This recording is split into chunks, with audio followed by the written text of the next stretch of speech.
Yenə dərdləşib danışıram aynalara. Necə darıxıram amma bu anlayana. Sənə bağlanıram düzü bilə-bilə mən. Niyə unutmuram ağıl qalıb orada. Silə bilməyən adam zərəri çəkər. Gör neçə il, neçə ay keçib aradan mənə gəl.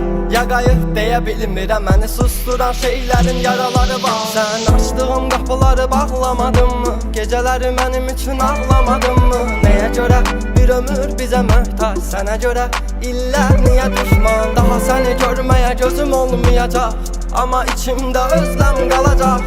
Gələr zaman, keçər zaman, mənə bəlkə də o yerini yadlar alacaq. İllər sonra yadına düşərəm, üz-üzə gələrik, mən yan keçərəm. O başqa şəhərdir, mən əmin küçələrdə gəzəm, başı boş xatirələrdən. Nə xoş ki qəlbinə söz keçirə bilənə, özləmin yükünü ataqmı bu dənizə boğuluram. Bu evim, bu məkanım, avunuram, daha yoxdur qərarım.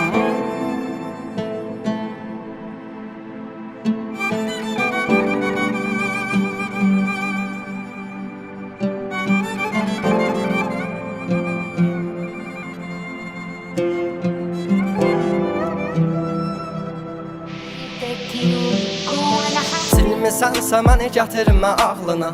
Yaralar dərin dinməz, ağrılar olmur. Neçə illərdən sonra bəlkə də kəsişər sənlə o yollar. Kim bilə bilər ki sevginin axrını, bilməz ayrılıq eşqi zamanını. Qapını döyər bir gün ansızın, o zaman sən demə yarını sən də tanımamsan. Nə bir qürur qalar, nə bir qədəh, səhər açılar acıların dadı gecədən. Bunu bilirəm, mən özümə səhv etmişəm, bəlkə gəncliyim bir gün əhv eləyə. Nədir səbəbi olan, nədir bizi ayıran? Bir olaq deyə çalışıb vuruşmuşam, amma yox, qalmadı güc məndə. Sən demə tükənmişəm mən özümlə.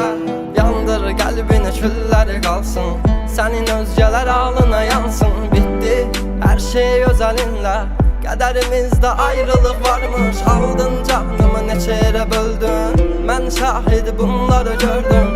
Kaş gelsəy görməz olaydım, ümidlərimlə mən neçə dəfə öldüm. Nə bir qürur qalar, nə bir qədəh, səhər açılar acıların dadı gecədən. Bunu bilirəm, mən özümə səhv etmişəm, bəlkə gəncliyim bir gün əhv eləyə. Nədir səbəbi olan, nədir bizi ayıran? Bir olaq deyə çalışıb vuruşmuşam, amma yox, qalmadı güc məndə. Sən demə tükənmişəm mən özümlə.